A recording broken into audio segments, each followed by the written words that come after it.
आज की क्लास में कक्षा 10th का विज्ञान में हम लोग पाठ्य निहित प्रश्न करने वाले हैं और कुछ प्रश्न भी करेंगे। ठीक है, देखिए प्रश्न एक क्या कहता है, उस उत्तल दर्पण की फोकस दूरी ज्ञात कीजिए जिसकी वक्रता त्रिज्या 32 सेमी है। तो बिल्कुल आसान क्वेश्चन है। उस उत्तल दर्पण की फोकस दूरी ज्ञात करना है जिसकी वक्रता त्रिज्या जो है 32 है। यानी हम लोग यहाँ से सॉल्यूशन कर रहे हैं, तो यहाँ से हम सॉल्व कर रहे हैं। देखिए बोला है वक्रता त्रिज्या 32 सेमी है, यानी आर का वैल्यू दे दिया 32। तो चूंकि हम लोग जानते हैं कि आर बराबर होता है 2f, इसलिए f बराबर होगा r/2।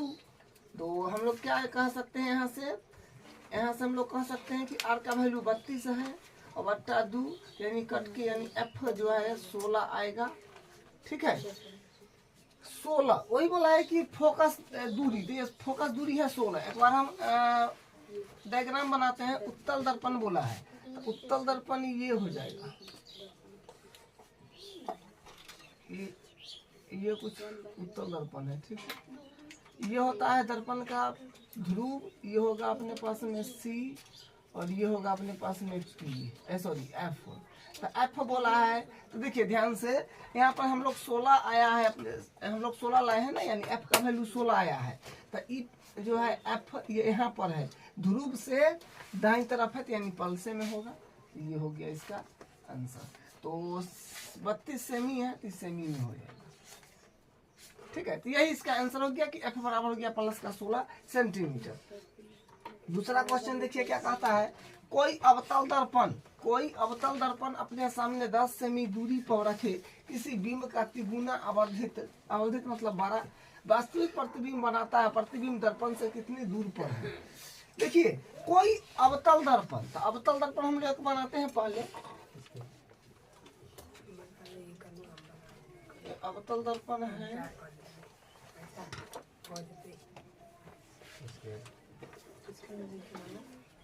तो देखिए ये तो हो जाएगा दर्पण का ध्रुव, और ये हो जाएगा C और ये हो जाएगा F। ठीक है, कोई अवतल दर्पण अपने सामने 10 सेमी दूर पर रखे किसी बिंब की तिगुना। अच्छा बिंब, यानी देखिए हम लोग यहाँ से सॉल्यूशन कर रहे हैं। क्या कह रहा है कि कोई अवतल दर्पण अपने सामने 10 सेमी दूर, मान लीजिए कि 10 सेमी दूर जो है यहाँ पर वस्तु होगा 10 सेमी दूर, तो U के वैल्यू जो हो जाएगा 10 हो जाएगा। ठीक है, किसी बिंब का तिगुना आवर्धित, तो आवर्धित मतलब जो है ना, तिगुना आवर्धन दे दिया है। ठीक है, तो M का मान हो गया अपने पास में आवर्ती गुना बोला है, तो 3 जो कि माइनस का हो जाएगा। क्यों? क्योंकि अगर वस्तु मान लीजिए यहाँ पर बनेगा, तो वस्तु अगर मान लीजिए यहाँ पर बनेगा तो नीचे इसका प्रतिबिंब माइनस में हो जाएगा, तो माइनस का 3 हो जाएगा। सेमी में है तो सेमी दे दीजिए। 12 है, वास्तविक प्रतिबिंब बनाता है। प्रतिबिंब दर्पण से कितना दूर बनेगा, मतलब V का वैल्यू आपको ज्ञात करना है, इमेज। ठीक है, तो अपने पास में तीनों से मिलता जुलता कौन फार्मूला है, तो ये M बराबर होता है माइनस का V/U। तो इसमें क्रॉस मल्टीप्लाई करिएगा तो माइनस के V बराबर हो जाएगा M इंटू U। माइनस के V बराबर, M का वैल्यू है माइनस का 3 गुने और U का वैल्यू है 10। तो यहाँ से आएगा -V बराबर -V बराबर हो जाएगा। लेकिन हाँ एक बात भी ध्यान यहाँ पर देना है कि वस्तु दूरी हमेशा उत्तल दर्पण हो या अवतल दर्पण हो माइनस में होता है। ठीक है, वस्तु तो बाईं तरफ बन रहा है, ध्रुव से बाईं तरफ हम स्केल नापेंगे, तो यहाँ पर क्या है माइनस होगा। तो यहाँ पर ई माइनस कहाँ गया, हाँ तो U कहाँ गया, हाँ माइनस का ई 10 हो जाएगा। 10 जो है माइनस का हो जाएगा U का वैल्यू। ये बात ध्यान रखिएगा कि अगर बिंब ऑब्जेक्ट वस्तु अगर कोई भी दर्पण के बाद चले अवतल या उत्तल, तो माइनस में ही होगा। तो यहाँ पर होगा माइनस माइनस प्लस हो जाएगा, प्लस का 30। ठीक है, ये माइनस इधर ले लीजिए, तो V बराबर हो जाएगा माइनस का 30 सेंटीमीटर। तो यही इसका आंसर हो गया। ठीक है, अब अगला प्रश्न संख्या 8। देखिए, निम्नलिखित स्थितियों में प्रयुक्त दर्पण का प्रकार बताइए। तो जो यहाँ पर 3 स्थिति है उसमें कौन कौन दर्पण प्रयुक्त होता है वो बताना है। तो पहले है किसी कार का अग्रदीप, अग्रदीप मतलब हेडलाइट में बताना है कि कौन सा दर्पण लगता है। उसके बाद बी में है किसी वाहन का पार्श्व दृश्य में कौन दर्पण लगता है। उसके बाद सौर भट्ठी में कौन दर्पण लगता है। ठीक है, तो देखिए पहला हम लोग देखते हैं जो क्या है, किसी कार का अग्रदीप माने हेडलाइट में कौन दर्पण लगता है। तो देखिए कार जो होता है ना, कार का जो अगला लाइट होता है कार का बोलिए, या मोटरसाइकिल का, स्कूटी का, या कोई टॉर्च है, या फिर सर्च लाइट है, उस सब का जो होता है ना, उसमें ये होता है कुछ इस प्रकार का, ऐसे ये ऐसे होता है। ठीक है, ये इस तरह से होता है, कटोरी लेखा गोला। यहाँ पर आएगा आपका लाइट लगा हुआ रहता है।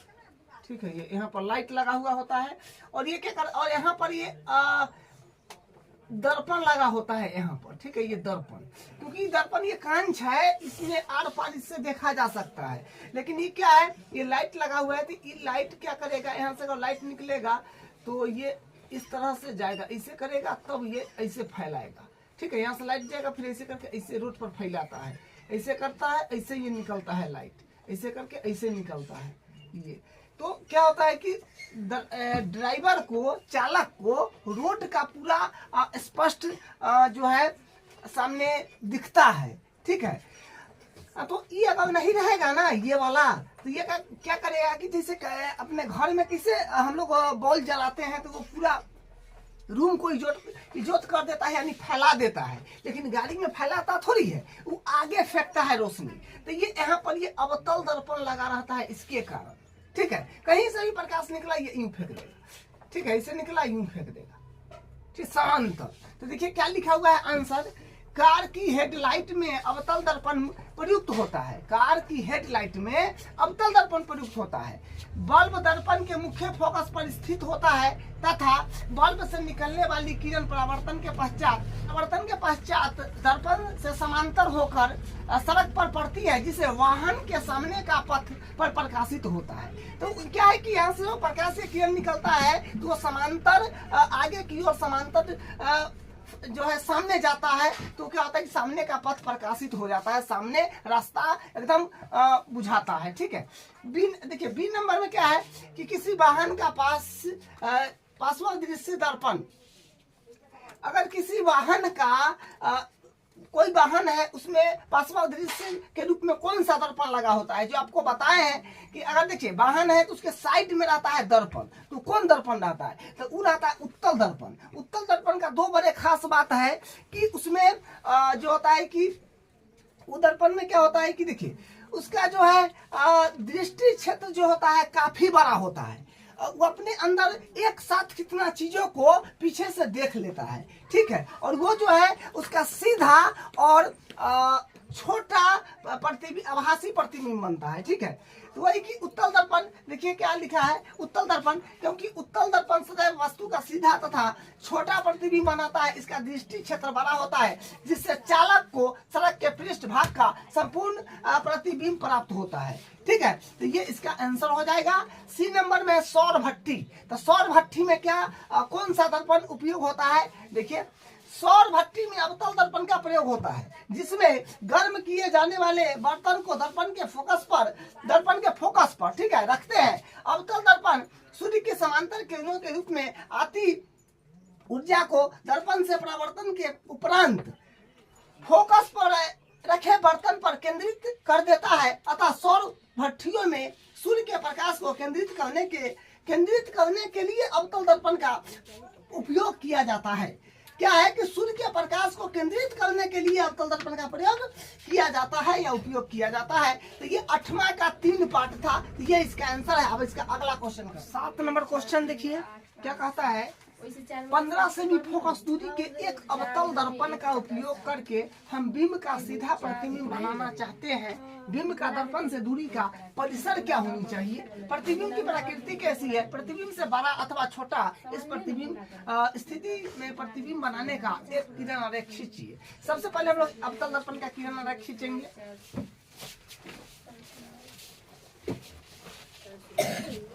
देखिए आपको छठा केस याद होगा, सेम छठा केस इसमें बना देना है, बात खत्म। 15 सेमी फोकस दूरी के एक अवतल दर्पण का उपयोग करके हम बिंब का सीधा प्रतिबिंब बनाना चाहते हैं। तो बिंब का सीधा प्रतिबिंब अवतल दर्पण में छठा केस में होता है। ये आपका हो गया दर्पण का ध्रुव, ये हो गया आपका सी, ये हो गया आपका एफ। तो हम लोग एफ और पी के बीच अगर वस्तु को रखते हैं तो इसका प्रतिबिंब एकदम सीधा और बड़ा बनता है। मानिए कि हम यहाँ से प्रकाश किरण को भेज रहे हैं, यहाँ से यहाँ पर इसका जो है ना प्रतिबिंब पीछे बनेगा दाईं तरफ, यहाँ पर कुछ इस तरफ ये यहाँ बनेगा, ठीक है। और मान लीजिए कि फिर ध्रुव से अगर हम भेज रहे हैं प्रकाश के किरण को तो ये यहाँ से ये यूं बनेगा, ठीक है।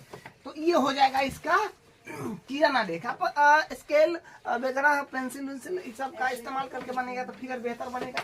सेम छठा केस अवतल दर्पण का बना देना है, ठीक है। तो अब देखिए ये छठा केस में क्या होता है कि दर्पण को वस्तु को यानी बिंब को, ऑब्जेक्ट को पी और एफ के बीच में रखते हैं तो इसका प्रतिबिंब पीछे बनता है, इससे बड़ा, ठीक है, अवर्धित।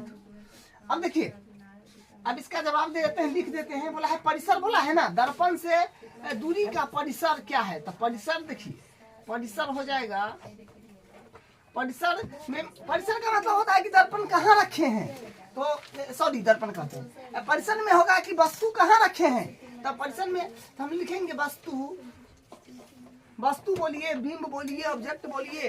तो वस्तु पी व एफ के बीच स्थित है, ठीक है। वस्तु जो है पी और एफ के बीच स्थित है, ये आपका क्या हुआ? परिसर हुआ। तब कह रहा है कि भाई कैसा बनेगा प्रतिबिंब, बड़ा अथवा छोटा? प्रकृति हम कहेंगे प्रकृति। तो प्रकृति क्या होगा भाई? तो प्रकृति अरे दर्पण के पीछे बन रहा है, या कहिए दाहिना तरफ। तो मतलब आभासी एवं सीधा। आभासी मतलब नकली, ठीक है, आभासी एवं सीधा तथा वस्तु से बड़ा है कि नहीं? बड़ा, ठीक है, बड़ा बनेगा। आभासी एवं सीधा तथा वस्तु से बड़ा बनेगा। तो ये इसका आंसर हो जाएगा, ठीक है। अथवा छोटा, इस स्थिति में प्रतिबिंब बनाने का किरण था, किरण ना देखते यहाँ पर है ही, ठीक है। तो ये इसका आंसर है। इसका अगला क्वेश्चन, अब क्वेश्चन नंबर 12 देखिए क्या कहता है। 15 सेमी फोकस दूरी के किसी उत्तल दर्पण से कोई बिंब 10 सेमी दूर पर रखा है। प्रतिबिंब की स्थिति तथा प्रकृति ज्ञात कीजिए। तो सबसे पहले हम एक डायग्राम बना लेते हैं उत्तल दर्पण का। तो उत्तल दर्पण का डायग्राम कुछ इस प्रकार का होगा।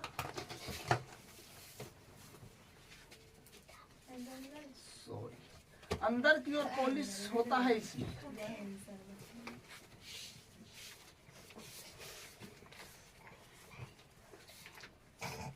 ये हुआ दर्पण का ध्रुव, ये हो गया सी है, ये आपका एफ है। 15 सेमी फोकस दूरी बोला है, तो यहाँ से यहाँ तक जो है 15 हो जाएगा। तो यानी एफ हो गया अपने पास में 15 प्लस का हो जाएगा, ठीक है। क्योंकि ध्रुव के दाई माने दाहिनी ओर है तो प्लस का होगा। उत्तल दर्पण से कोई बिंब मतलब वस्तु जो है, मान लीजिए यहाँ पर हुआ कहीं ना कहीं, यहाँ पर हुआ कहीं ना कहीं, ठीक है। 10 सेमी दूर पर रखा है, यानी यू हो गया ही ना। इसको बिंब को हम लोग यू से रिप्रेजेंट करते हैं। तो ये ध्रुव से बाईं ओर है तो इसलिए माइनस का हो जाएगा। ठीक है, ये बात ध्यान रखिएगा कि वस्तु हमेशा माइनस में होगा। बिंब वस्तु ऑब्जेक्ट उसी को बोलते हैं। तो हाँ, तो अपने को बताना है प्रतिबिंब की स्थिति, मतलब भी बताना है। प्रकृति कैसे पता चलता है? आवर्धन निकालने से, एम निकालने से। प्रकृति मतलब वास्तविक है कि उल्टा है, आभासी है कि सीधा है, एम से पता चलेगा। एम का मान प्लस के है कि माइनस के है वो आपको बता देगा। ठीक है, तो हम लोग करते हैं शुरू। दर्पण सूत्र से हम लोग काम करेंगे। दर्पण सूत्र, दर्पण सूत्र देखिए, दर्पण सूत्र अपने पास में होता है 1/f बराबर 1/v प्लस 1/u। तो हम लोग यहाँ दर्पण सूत्र से ही चलेंगे।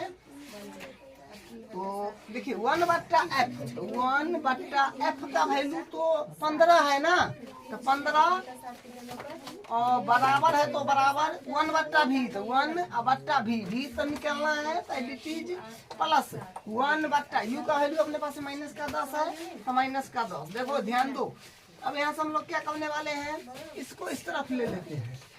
ठीक है, तो 1/15 माइनस में है, 1/10, 1/- माइनस का 10 यानी माइनस में है ना, तो इधर आएगा तो प्लस में हो जाएगा 1/10 बराबर 1/v। तो यहाँ से क्या हो जाएगा, 1/u के 1/v को इसी तरफ ले लेते हैं। तो यहाँ पर जो है एलसीएम वगैरह कीजिएगा तो 30 आ जाएगा, 15 दूनी 30, 10 तिया 30। तो यहाँ से 1/v बराबर आ जाएगा 5/30, 5 6 30, तो यानी आ जाएगा 1/v बराबर आ जाएगा 1/6। तो यहाँ से मिलेगा अपने पास v बराबर 6। तो v का मान जो है अपने पास में 6 आ गया, तो प्लस का हो जाएगा। ठीक है, सेंटीमीटर। तो पहला आंसर तो आपका ये हो गया, पहला उत्तर ये हो गया, v निकल गया। m निकालना है, m मतलब आवर्धन, तब तो आप प्रकृति बता पाइएगा। तो m बराबर होता है, चूंकि m बराबर होता है माइनस का v बाय u, m बराबर माइनस का v, तो v का वैल्यू अभी कितना है 6, तो माइनस में 6, और u का वैल्यू है माइनस का 10।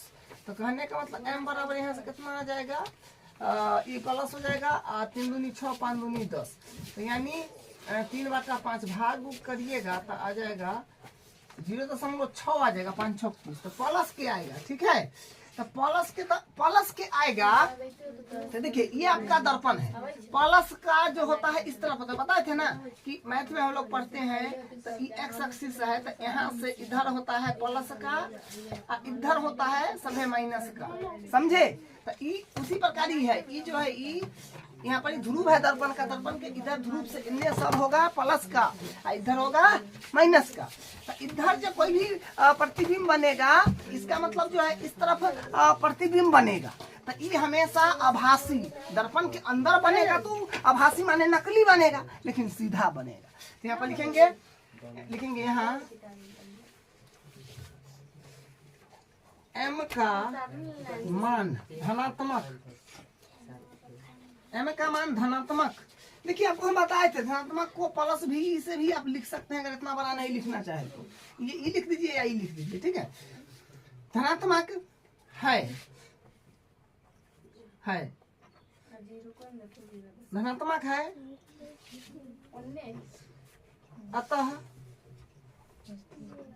अतः इसका प्रकृति आभासी एवं सीधा है। तो ये प्रकृति हो गया, यही इसका आंसर है। इसका अगला क्वेश्चन देखिए 13 नंबर क्या कहता है, एक समतल दर्पण द्वारा उत्पन्न आवर्धन +1 है, इसका क्या अर्थ है। देखिए ये जो है थ्योरेटिकल समझिए, जो आप इसके बारे में अच्छी तरह जानते हैं। कह रहे कि समतल दर्पण द्वारा उत्पन्न आवर्धन, समतल दर्पण का जो आवर्धन है ना, समतल दर्पण का आवर्धन, समतल दर्पण देखिए दर्पण की अगर बात करें तो ये इस प्रकार का होता है समतल दर्पण। इसको थोड़ा ध्यान से देख लीजिए, ये समतल दर्पण हुआ आपका, ये हुआ आपका वस्तु, माने जो हम दर्पण में देख रहे हैं तो हम वस्तु हुए, बिंब हुए, ऑब्जेक्ट हुए। तो इसका प्रतिबिंब जितना को वस्तु है ना उतने को वस्तु यहाँ पर आपको जितना दूर है उतना ही दूर यहाँ पर बन जाता है। समतल दर्पण के ये खास बात है, जितना को वस्तु उतना को उसका इमेज प्रतिबिंब बनता है। जितना दूर रहेगा उतना दूरे बनेगा। समझिए, अगर मान लीजिए ये है इससे 5 सेमी दूर, तब बिंबो बनेगा, प्रतिबिंब भी बनेगा 5 सेमी दूर। समझे, ये समतल दर्पण का बात है। तो अपने को तो आवर्धन प्लस का 1 दिया है, तो कह रहा है आवर्धन प्लस का 1 है तो क्या क्या सिचुएशन हो सकता है। याद रखिएगा, कभी भी आवर्धन अगर दे दे तो 3 चीज आप आसानी से निकाल सकते हैं। 3 चीज पॉसिबल है। पहला, हम क्वेश्चन जब कराते हैं तो प्रकृति जब लिखते हैं तो बताते हैं ना कि अगर m का मान प्लस का है, तो अगर मान लीजिए कि दर्पण है तो ये ध्रुव है, तो ध्रुव से तो सब माइनस माइनस होता है, ध्रुव से तो सब प्लस प्लस होता है। तो प्लस में है तो दर्पण के अंदर प्रतिबिंब बनेगा, पीछे बनेगा, तो पीछे बनेगा तो नकली बनेगा लेकिन सीधा बनेगा। ठीक है, क्या लिखा हुआ है, चूंकि m का मान धनात्मक है इसलिए प्रतिबिंब की प्रकृति आभासी, आभासियों को नकली बोलते हैं, आभासी एवं सीधा होएगा।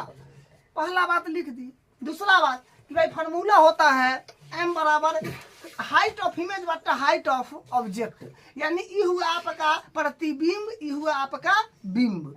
माने हम लोग दर्पण में देख रहे हैं तो जो हमारा इमेज बन रहा है दर्पण में हुआ HI, और जो हम है दर्पण के सामने एक्चुअल में हुआ HO। तो फार्मूला होता है m मतलब आवर्धन, m बराबर HI बट्टा HO। तो HI मतलब प्रतिबिंब, HO मतलब बिंब, वस्तु। तो m का मान तो प्लस का 1 है, तो प्लस का 1 m की जगह रख दीजिए, क्रॉस मल्टीप्लाई कराइएगा तो HO बराबर HI होगा। मतलब बिंब और प्रतिबिंब बराबर हो गया ना, बिंब और प्रतिबिंब बराबर है, बराबर का चिन्ह है, अर्थात प्रतिबिंब एवं बिंब का आकार समान है, एकदम समान है। ठीक है, बस हो गया। दूसरा।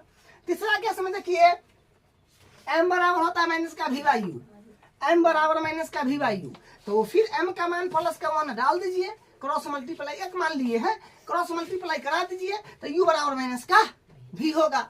तो क्या है, u मतलब वस्तु, बिंब, ऑब्जेक्ट, भी मतलब जो वस्तु है अपने सामने और प्रतिबिंब बन रहा है वो भी हुआ।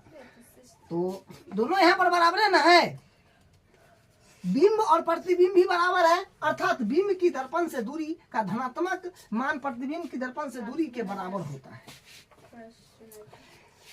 जैसे मान लीजिए कि अपने पास में दर्पण है, ठीक है, ये अपने पास में दर्पण है। अगर मान लीजिए कि यहाँ पर वस्तु है, तब वस्तु हमेशा होता है ऋणात्मक, और क्या बोलते हैं प्रतिबिंब हमेशा होता है धनात्मक। बिंब की दर्पण से दूरी का धनात्मक मान प्रतिबिंब दर्पण से दूरी के बराबर होता है। समझे, तो 3 को कैसे यहाँ से बनेगा, पहला, दूसरा, तीसरा, बस यही इसका आंसर हो जाएगा। ये एक तरह से थ्योरी वाला बात था। ठीक है, क्वेश्चन 14 देखिए क्या कहता है, 5 सेमी लंबाई का कोई बिंब 30 सेमी वक्रता त्रिज्या के किसी उत्तल दर्पण के सामने 20 सेमी दूर पर रखा गया है। प्रतिबिंब की स्थिति, प्रकृति, साइज ज्ञात कीजिए। तो सबसे पहले हम दर्पण एक बनाते हैं, जो अपने पास में उत्तल दर्पण बोला गया है। तो उत्तल दर्पण एक बना लीजिए, ये कुछ इस प्रकार से।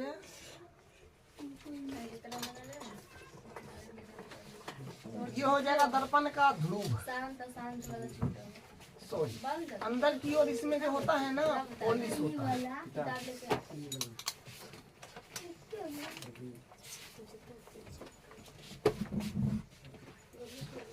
तो हाँ, ये आपका हो जाएगा वक्रता त्रिज्या यानी सी हो जाएगा, और ये आपका पी हो जाएगा। ठीक है, क्या बोला है, 5 सेमी लंबाई का कोई बिंब। अच्छा, बिंब मतलब वस्तु, तो वस्तु से है ना यहाँ पर कहीं होगा। 5 सेमी लंबाई का बोला है, तो मान लीजिए 5 सेमी लंबाई का हुआ, तो ये हो गया आपका हाइट, ये हो गया हाइट ऑफ ऑब्जेक्ट। 5 सेमी लंबाई का कोई बीम, तो हाइट ऑफ ऑब्जेक्ट हो गया अपने पास में 5 सेमी। ठीक है। 30 सेमी वक्रता त्रिज्या, तो वक्रता त्रिज्या है ना हुआ सी, यहाँ से यहाँ तक जो है 30 सेमी, तो इसको आर से रिप्रेजेंट करते हैं, तो आर हो गया अपने पास में 30 सेमी प्लस का, क्योंकि ध्रुव से दाईं तरफ है।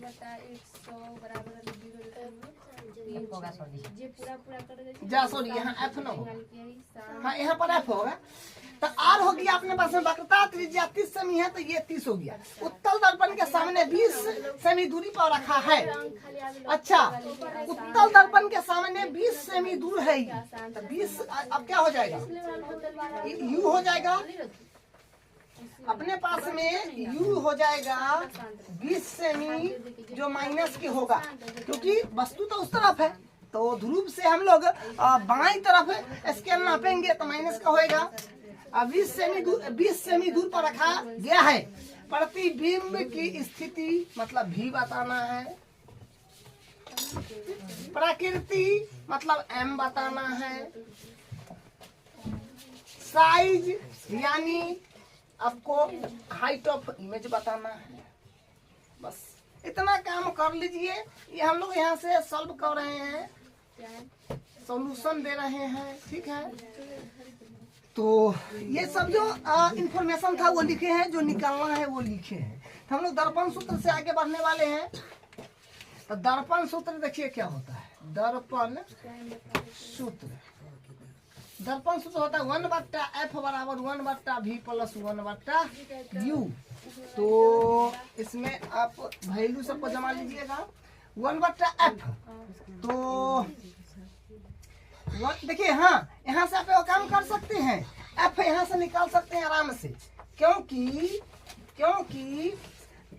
वक्रता त्रिज्या आपका 30 है, यहाँ तक 30 है, तो एकदम बीच में रहता है, तो आधा 15 हो जाएगा, तो ये 15 हो जाएगा आपका।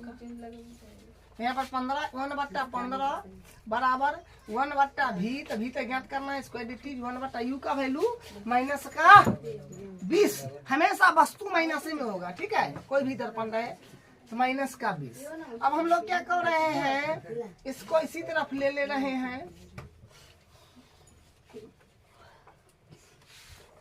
इस तरफ आएगा तो माइनस में है तो प्लस में हो जाएगा, और 1/v के यहीं पर रख लेते हैं। अब इसको जब एलसीएम वगैरह कीजिएगा तो 60 लेना पड़ेगा, ठीक है। तो 15 चौका 60, 20 अतिया 60, तो यानी यहाँ से आ जाएगा 1/v बराबर 4 3 7/60। तो इसको फिर पलट लीजिएगा तो v बराबर हो जाएगा 60/7। तो यहाँ से अपने पास में आ जाएगा 7 8 56, 8.5, 7 8 56 मतलब भाग करना लीजिए, 7 8 56, तो यहाँ से आ जाएगा 4.7, 7 5 35, 5 7 7 49, मान लीजिए ये है लगभग में, देखिए।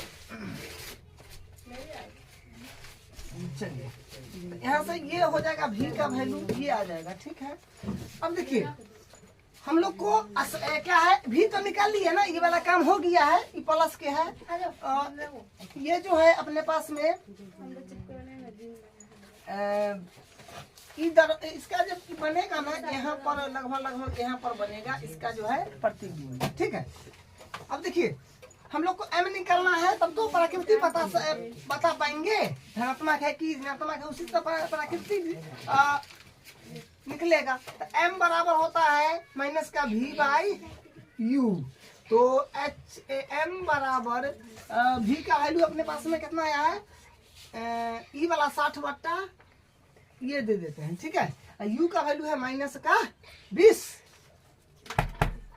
यहाँ से फिर m बराबर हो जाएगा 60/7 गुने 1 मानिएगा लिया, तो v का वैल्यू माइनस का होगा, हाँ सही बोले हैं, हाँ सॉरी, हाँ देखिए यहाँ पर ये ध्यान दीजिएगा, थोड़ा सा माइनस में है तो माइनस देना पड़ेगा, और यहाँ माइनस देना पड़ेगा, तो माइनस माइनस प्लस हो जाएगा, और 20 तिया 60, यानी m बराबर यहाँ से आ जाएगा 3/7। तो 3/7 सॉरी 3/7 तक भागू कीजिएगा तो लगभग कितना आ जाएगा, 0.42 ई आ जाएगा। ठीक है, अब हम लोग एच आई निकालना चाहेंगे तो ये वाला फॉर्मूला लगाइए जो m बराबर होता है एच आई बट्टा एच ओ।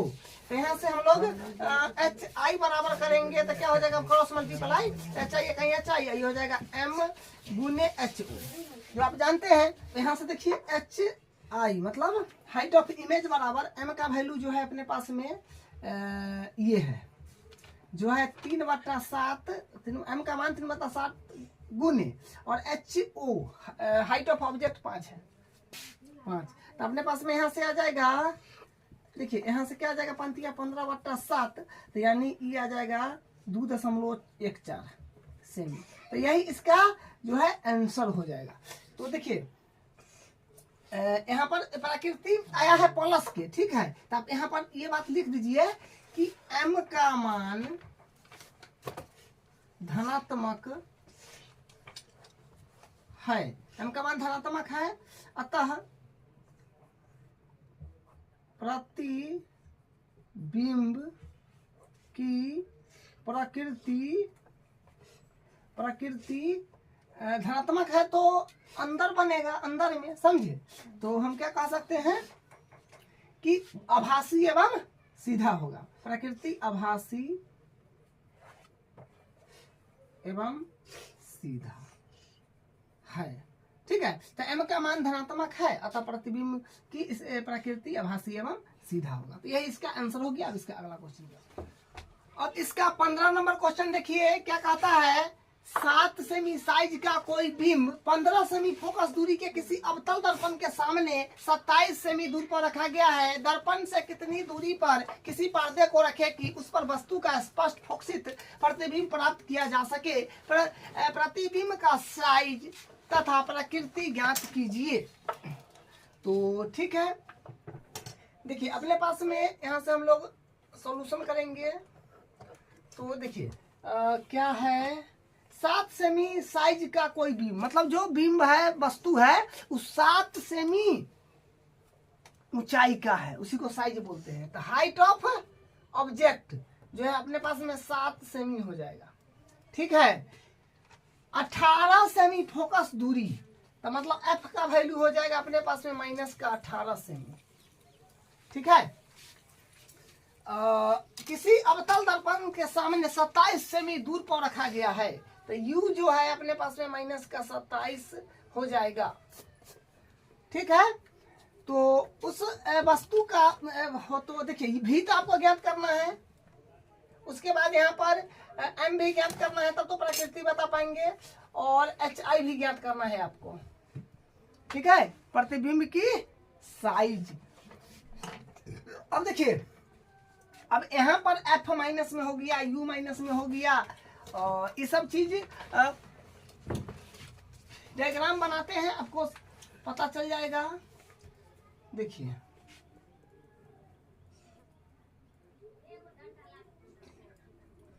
ये हुआ अपने पास में अवतल दर्पण बोला है ना, तो इधर होगा बाहर की ओर होगा चमकीली पॉलिशदार सतह, सॉरी पॉलिशदार सतह बाहर की ओर। ये हो गया दर्पण का ध्रुव, ये हो जाएगा C, ये हो जाएगा F। तो क्या बोला गया है, 7 जो है सेमी ऊंचा है वस्तु।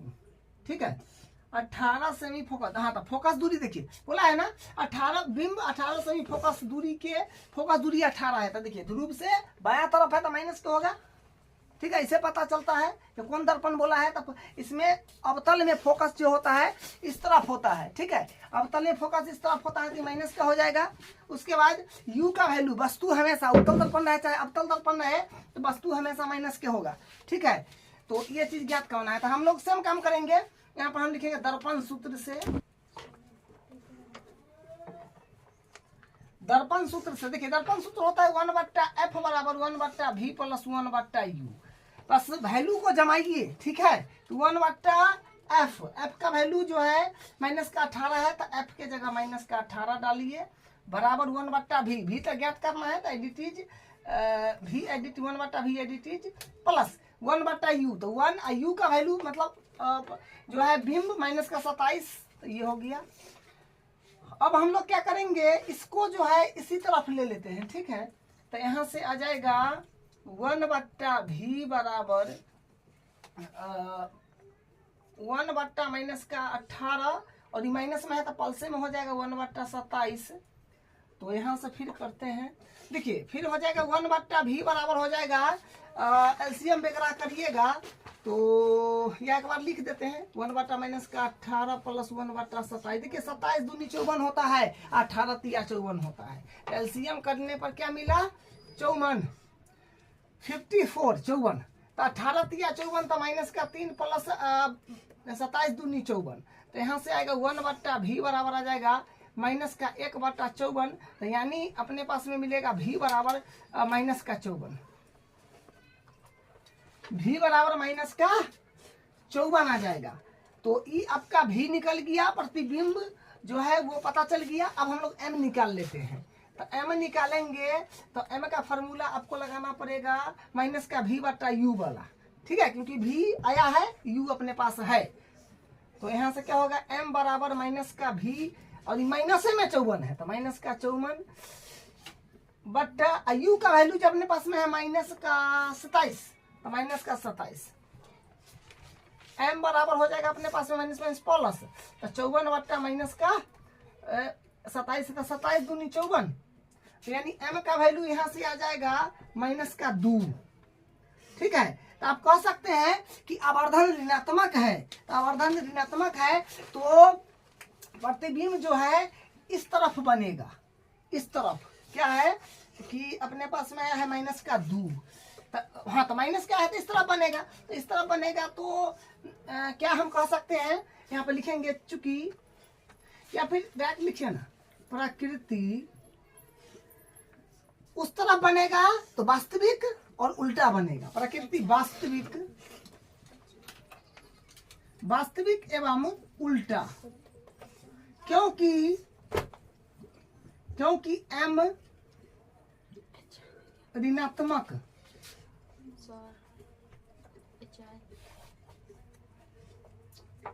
तो क्योंकि m ऋणात्मक है। देखिए ऋणात्मक को हम लोग माइनस का भी से भी दर्शाते हैं, तो ये लिख दीजिए या ये लिख दीजिए, ठीक है। तो प्राकृतिक व वास्तविक का उल्टा, क्योंकि m का मान ऋणात्मक है, अवधन से पता चलता है। अब हम लोग निकाल लेंगे m बराबर माइनस का हाइट ऑफ इमेज बट्टा हाइट ऑफ ऑब्जेक्ट। तो m बराबर होगा, ये आया है अपने पास में कितना है, अच्छा ये निकालना है तो काम कीजिए, एक मान के क्रॉस मल्टीप्लाई करिए। तो hi बराबर हो जाएगा m गुने ho। तो यहाँ से hi बराबर हो जाएगा, m का वैल्यू है, m का वैल्यू माइनस का 2 गुने ho है 7। तो यहाँ पर क्या हो जाएगा, hi बराबर हो जाएगा माइनस का 14। तो यहाँ से hi ये आ गया। तो यहाँ से hi यानी हाइट ऑफ इमेज है माइनस का 14 सेंटीमीटर में कर दीजिए, क्योंकि शब्द देखिए ना जो इकाई रहता है ना वही देते हैं। तो यही इसका आंसर हो गया।